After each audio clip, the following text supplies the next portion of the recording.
Saya di Jogja berteman banyak para profesor, para doktor, termasuk akademisi sosial yang mungkin pernah di mana-mana. Pernah tanya saya begini, Pak Bahak, kenapa Anda baca kitabnya referensinya luas kok tetap NU katanya. Terus saya bilang, problemnya apa sebagai NU? Biasanya terus mereka mengutip sekian makalah. Kebetulan makalah itu provokatif dan siapapun yang baca makalah itu pasti menjadi NU, tak jamin ya.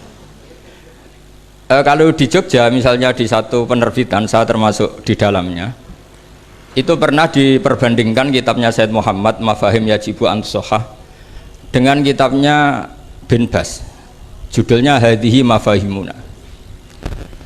Biasanya kitab-kitab terjemahan Wahabi itu memang cukup provokatif dan dengan narasi yang memang siapapun yang nggak pernah mondok pasti tertarik. Misalnya begini, cerita bid'ah misalnya, Iyakum wa muhdasatil umur fa inna kulla bid'atin dolalah wa kulla dolalatin finnar, misalnya gitu. Wa kulla muhdasatin bid'ah wa kulla bid'atin dolalah wa kulla dolalatin finnar. Ada yang baca wa kullu bid'atin dolalah wa kullu dolalatin finnar. Terus beliau meneruskannya begini, kata Bin Bas, hadza huwa Rasulullah hakama bi annal bid'ah kullaha dolalah. Terus diteruskan wajar as-Syafi'i faqasama ila hasanatin wa dolalatin wa sayiatin. Jadi dengan narasi seperti itu tuh orang itu tahu bahwa Syafi'i itu kurang ajar tenan gitu, kira-kira gitu. Jadi dia ini Rasulullah yang mengatakan semua bid'ah ini dolalah, tapi Syafi'i lancang dengan membagi ada dolalah, ada sayi'ah, ada hasanah, ada sayi'ah. Ini aneh katanya. Wong Rasulullah yang nabi saja bilang satu semuanya dolalah, kok dia bilang dua kan? Diredaksikan Jaro'ah, kira-kira makna sedannya yang lama atau berani, sehingga orang mesti tanya kenapa sih tidak ikut Rasulullah saja. Tapi ini satu ilmu, setidaknya ilmu perdebatan, bukan ilmu hakiki, karena kita tidak tahu yang diridhani Allah yang mana. Tapi kemudian Said Muhammad dalam kitab Abu Abdul Faros, juga dalam kitab-kitab beliau menyanggah itu dengan mengatakan jika makna bid'ah adalah yang nggak pernah dilakukan Rasulullah, itu salah besar. Terus beliau cerita sekian hal, termasuk yang diceritakan adalah ada seorang sahabat ketika sholat dengan Rasulullah tidak pakai doa mainstream, yaitu ketika itidal sahabat tadi bilang alhamdulillah hamdan katsiran thayyiban mubarakan fih. Setelah itu setelah Nabi habis sholat tanya ayyukumul qail, siapa tadi yang melafatkan itu? Semua sahabat diam karena takut disalahkan. Tapi apa yang dikatakan Nabi? Tidak, saya tidak akan menyalahkan. Saya tadi melihat isna asyara malakan. Saya tadi melihat 12 malaikat. Yabtadirunaha ayyuhum yaktubu awwalu. Semuanya itu bergegas siapa yang nulis awal. Terus kata sahabat tadi, ha anadha ya Rasulullah. Padahal ini satu kalimat yang bahkan Rasulullah tidak mengajarkan. Dan Rasulullah bahkan iskal, kenapa ada kalimat itu? Tapi toh dibenarkan oleh Allah dan Rasul.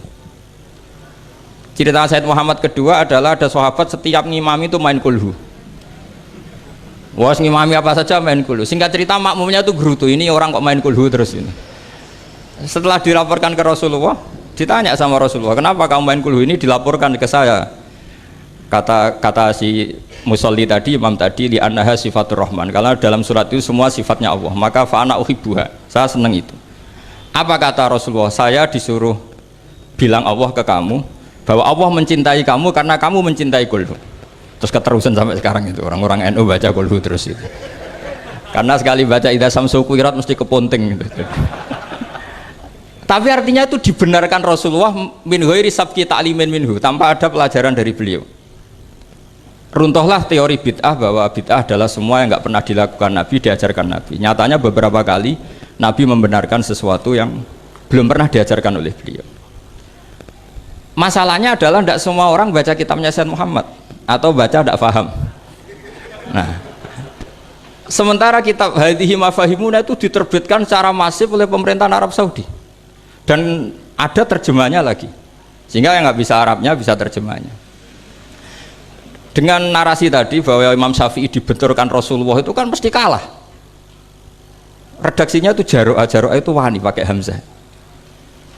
Kedua, saya ingin cerita dan saya tidak bosan-bosan cerita ini sampai mati, saya tidak akan bosan-bosan. Ada kemandirian al-hujjatul balighah dalam diri kita sebagai ahli sunnah. Begini misalnya, kalimat la ilaha illallah adalah kalimat yang orang kafir 80 tahun saja kalau melafatkan itu menjadi soro mukminan.